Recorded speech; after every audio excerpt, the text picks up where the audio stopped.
it's heating it up. Once it pressurizes this, it's going to push it through the worm and come out as pure alcohol. Okay, Cody, could you enlighten us on the recipe? How many year recipe are you working from on this product? Well, this recipe is about 150 years old. It's corn mash and corn whiskey, and well, what could you say really, got you guys into this business? What is it just family tradition or what that made you decide to open the distillery? All right, well, yeah, it's family tradition. It's been passed down. My dad did it, and uncle, and my great uncle and grandfather, and great grandfather. We have a condenser over here on the other one. It's actually about 150-year-old. It was my great grandfather's condenser. It's been passed down. It come off of steel. Actually, it had a wooden top and bottom, and it's very old style. Okay. I understand you've got an uncle here today that could probably take us back, give us a little input on maybe the great grandpa. Yeah. I know he was probably tracking around in the laurel thicket back in the day. Yeah. If you want to bring him in, let him give us a few words. Ernie Bradford. So here we got a Mr. Ernie Bradford here. He is the uncle of Cody, and he goes way back in the family recipe side of the thing here. Ernie, give us just a little bit of what you saw in your lifetime on liquor making over in the old laurel thicket, I'll say. Well, yeah, it's a little different back then with us. Little spring breaks running, good cold water at all times. Wasn't processing like we are today. These water all nice and legal. We done it when it wasn't too legal. Well, that's been many years ago. Back in the day, per se. Yeah, they had corn and couldn't feed it all, so they put it in a barrel and worked it out, and it down through the generation. Uncle come from over in Tennessee. He made many gallons. His wife used to wash every day so he could run his moonshine still. He'd do it underneath the house while she was washing and the smoke pretty well covered up from the prying eyes, I see. And then my brother, I think he's about to arrive. Okay. He's in on a little of that stuff. He's been around a little bit. So, I guess we can bring him in and get his input. Just to introduce him and bring him in the picture. My dad, Derek Bradford. Mr. Derek Bradford on the scene here today. Derek, give us a little bit of your story back in the day in the old laurel thicket. Well, right in liquor, I guess, what you call it.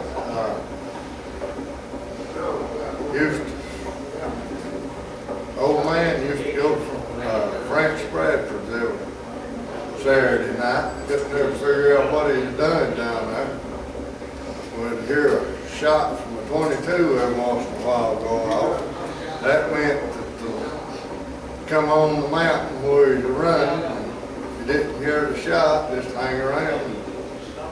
He'd go in and see France, pay his liquor, and then we'd come out, he'd load the liquor, take it down the road. Everybody used the old pistola communicator back in the day. There wasn't no two-way radios or anything. Two-way radios. Hang on the bucket or Yeah. shoot a gun or Can lid down the creek. give a hoot down hollow or something like that, They had a system worked out. They know how to do it all. Well, that sounds like it goes way back deep in the family there. It probably goes even deeper than you all know, even probably in your greater. It's just been handed down from daddy to uncles and grandpas. Back in the family for... Well, Cody, give us just a little insight on licensing, legalizing. I understand that you're the second legal licensed moonshine distributor here now in North Carolina. Yeah, well, we decided to go legal. It had been illegal forever. It was a criminal activity. So it was about, I think, 2005, somewhere in there. They legalized it. And so we decided to try it legally. And it was a process. It took about a year and a half to get permits and get everything set up. But It's working pretty good. The feds they like what we're doing. They said they're happy to see moonshiners coming out of the woods and going legal with it. It's an interesting process. The same people that used to chase all these people working with us. So. Well, the times are moving on. No doubt everybody likes moonshine. I don't care what part of the planet you're from. And I'd like to say too, bring this up to anybody that's never saw the Howling Moon logo. We talk about an endorsement on a product here.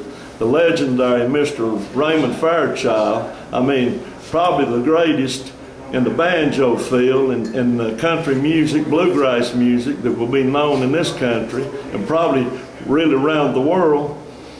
Five-time world champion. So hold your jar up there and move back in there, Mr. CEO, and we'll pan in on this right here so the folks, when they go to the North Carolina, now this stuff is just currently being sold in the North Carolina liquor stores, right? Correct. Yeah, we can't keep it on the shelves here.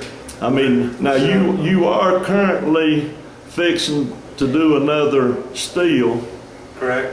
And then within what? Give me a time frame on what maybe you could say possibly break into a surrounding state with your product. I'd say we could do it within the next 2 months, 2-3 months. The next 2 or 3 months, you're going.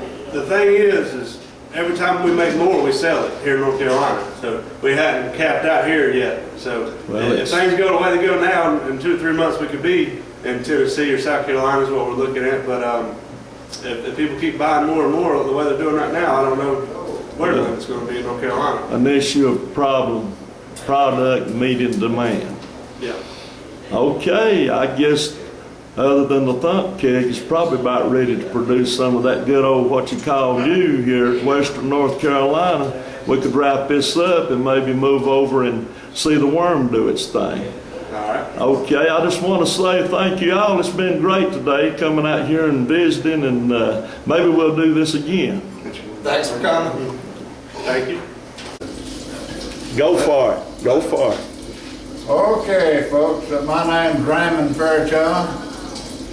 I'm the man that endorses Howling Moon whiskey these boys are making. Of course, I've made whiskey all my natural life since I can remember. And what I wanted to show here is the Indian taught me how to make whiskey. I worked with him since I was 10, 11 years old. His name was Enos Runningwell.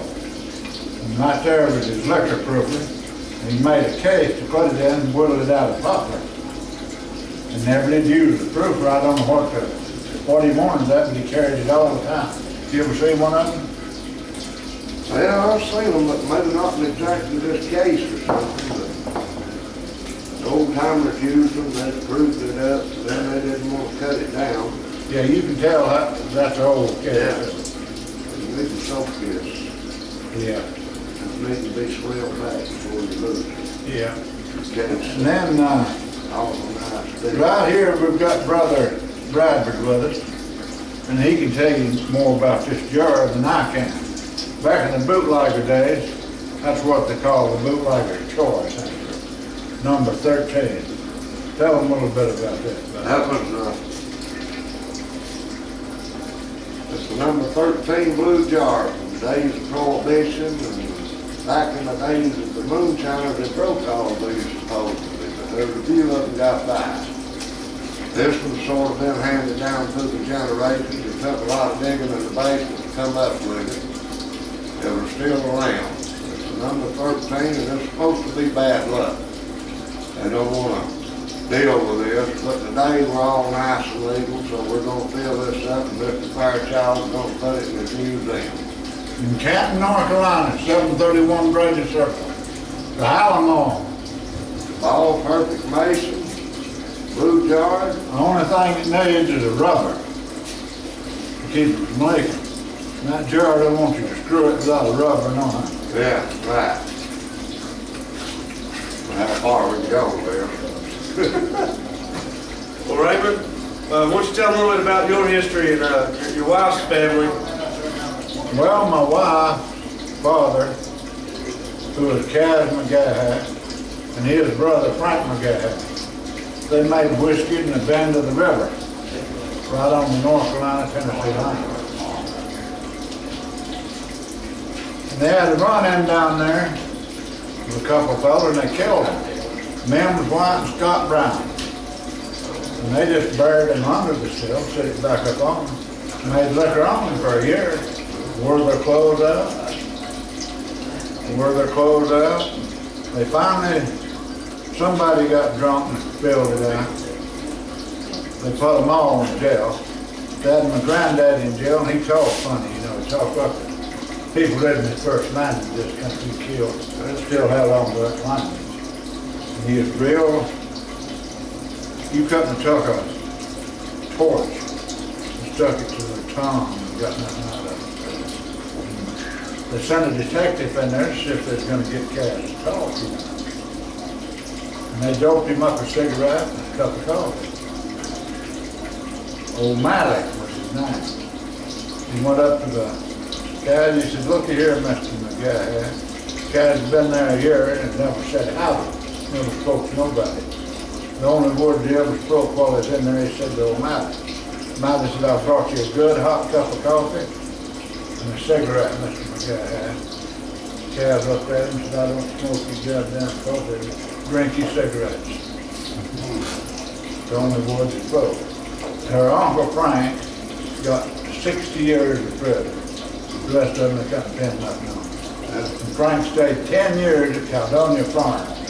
You've heard of that, I guess. Turned him loose and got out. Then he jumped in the rock crusher on Howling Creek, killed himself or somebody. Shot him and he fell in. Now you talk about a movie, we've got one right there, haven't we, Cody? Yep. We've got a movie, if somebody would like to take it up. And right there is my wife, taking pictures, that's Cass's daughter. And I'll tell you, a lot of people thought making liquor brethren, a lot of people, they've gone crazy over it.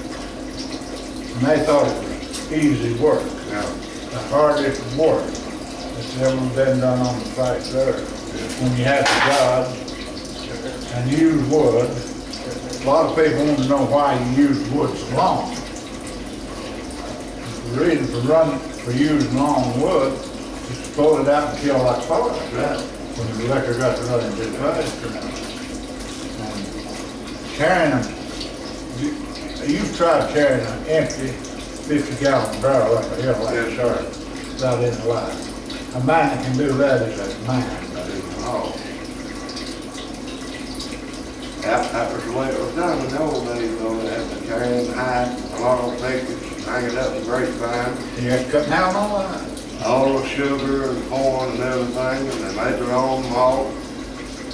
I guess you're familiar with the old way of making malt, right? Oh, yes, sir.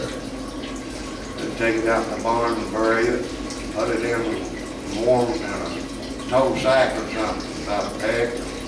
Two pecks, every how many barrels, a couple pecks of malt in a barrel. See, a lot of them use sawdust too. Yeah.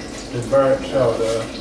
But that manure, Yeah, oh yeah, it's horse dried there. it's dried in a hurry. Then this grind sprouted and all. You got pure corn malt. So every day, and put a little warm water over top of it. A few days you had malt, it would sprout, them sprouts be that long, just like Mr. Fairchild said, just grind her up. I'm gonna tell you, boy. Homemade stuff. A lot of this stuff you see on television now, they're 500 miles from knowing how to make it. You know that, well, But they're probably trying to stay within the law. yeah, if they get a kick out of it, I don't care. I mean, that's what Cody wanted to do here. He's been around all this, getting his tales from his uncles and his grandfathers and his daddy. And he wanted to make it legal so he could advertise what our past has been. Well, I'm proud of it. Yes, sir. Me too. I'm proud to see Cody Bradford and his cousin there. They're carrying it on through, because I damn sure ain't able to carry a barrel through the mountain anymore. Not anymore. And I couldn't carry a heck of wheat brine up the mountain now. No, they But I like to sit and reminisce sometimes. Yeah. But, you know, back in the day, the old men, they done it. They made the shape that. I I done it. Oh, yeah. You done it. And then nowadays, they got the big, you know, if you can't get to it with a 4-liter or something, forget it, you ain't gonna go there. Well, back in, the further back you could get, of course, you always had to have water. You see these fellas making liquor without water, that's just nonsense. That don't work. No water, no liquor, you gotta have that. That worm has got to have running water on Yes, it, sir. on it. Well, Raymond, give us an estimation of the proof coming off of that worm there. What you think the proof of that would be? I'd say that's 120 proof right now, at least. Try that out over there, Fairchild. I want to see how it works. Yeah, there you go. Check it out straight off the worm. It's gonna go to your museum, so just fill that up. Straight off the worm. Gets no better than this. Mr. Raymond Fairchild collecting an antique for the museum. I'm gonna let you prove it there, brother. Bradford, if you will. We'll see what we can do with it. We're going to use the old, It's very old. the very old way of, It's probably a part of the museum too, right, Mr. Raymond? Yes, sir. I've got the rock on there that he weighted his cap down with. Oh, okay. He wouldn't put too heavy a rock on there. Yeah, A lot of people watch it, he said you create a time bomb Yeah, if you put too heavy a rock on there. Said if it has to go, you want to let it go. yes, sir. Well, that's the point you're talking about, that long wood, we can pull a fire back and keep it cool down if we needed to. This stuff can get out of hand, this is steam spray. Yeah, I didn't know, what was that river rock weighing on? We're done to tell you that. How much was that river rock weigh, would you say that I've got this out of money? The what? The river rock? Yeah, that I kept it running. They probably weigh a couple of pounds, Oh, God, it's heavy. or maybe more than that. I never did really pick it up, to tell you the truth. Probably 3 or 4 pounds. He won't put nothing no heavy on nothing. You got enough here to prove it, son. I believe we ought to have. Just hold it there and let it run, and we'll see what we got. Well, no, we might make a little more in there, Fairchild.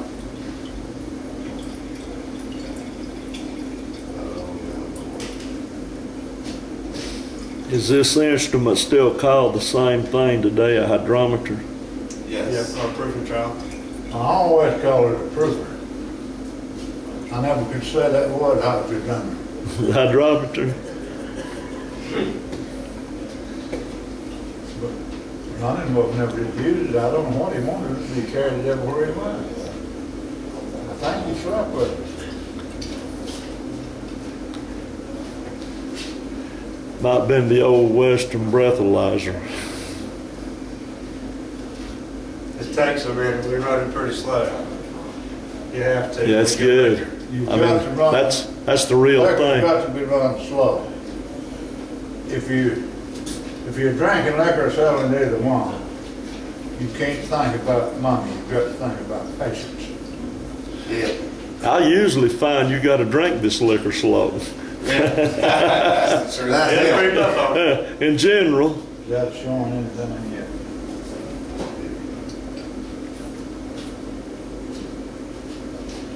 You can edit this, right? See, this, we just got water here right now. We just got water here right now. Yeah, showing mine. Well, I can see, he can add it. Let me just go that out a second, I'll put some real liquor in there. 120. 120 proof. Yeah, Straight off the down. spout. There it is, live, got it. Live on That's camera. the way it's done. 120 proof. And I might add, it smells good too.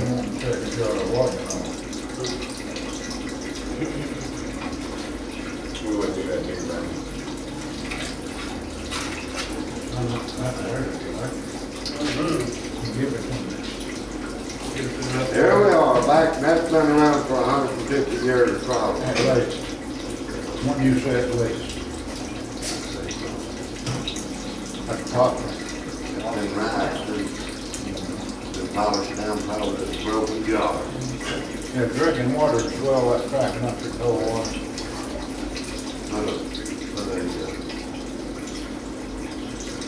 Submerging water. Just put it in water, put a clamp on it. Here and here, roll it back, let it swell together, and it'll stay there, then you take it apart. It'll hold.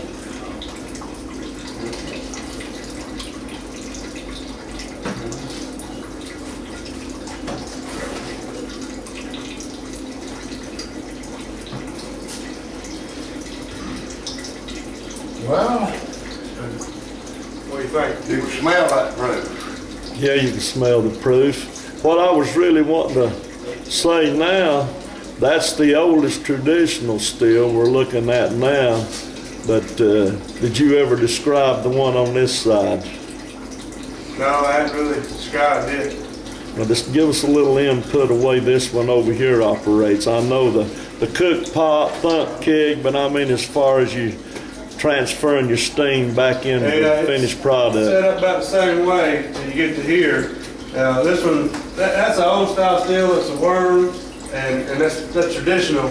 This right here is what you call a condenser. I don't know if you can see in that pot, and it's, No, well, it's just, but what it is, it's a steam jacket, is what it is. It's not a cold worm. You got about a 2-inch pipe going into it, and then it's a jacket with it's got a gap in between it, and the water can go all around it. And this is what you do to run some serious liquor. You can fit a lot more through this a lot quicker than you can the worm. that works more what, like a radiator? In other words, it just cools it faster at a faster pace, more even and faster pace than your traditional copper tubing worm. That's what it does. Yeah. Come on over, get your things. Okay, so there you have it. This one here was my great-great-grandfather's. It's about 150 years old. And we reconditioned it. You know, it's been put up for a long time, been out of commission. But we cleaned it up, redid all the solder, and got it back to running. And this is the keg here that had the wooden top and wooden bottom. Correct. Yeah, it come off of the steel. The steel was bradded. This was before I did the solder as much. It was bradded together, and then the top and bottom was made out of wood that was swelled up and bradded onto the copper pipe. And then Okay. they'd bury the bottom end in the ground a little bit so it wouldn't burn it, and build a furnace out of rock up and stop at the top so it wouldn't burn the top. Run liquor through it. So that makes perfectly good sense. Yep. Well, I guess we've pretty well covered the procedure here. So I want to get a shot of your logo over here. Yeah. I'd like to advise everybody out here that's never really tried any Howling Moon, you can get this stuff in any North Carolina ABC store at present. You should really try some of this. It is really a good product. Oh yeah. everybody.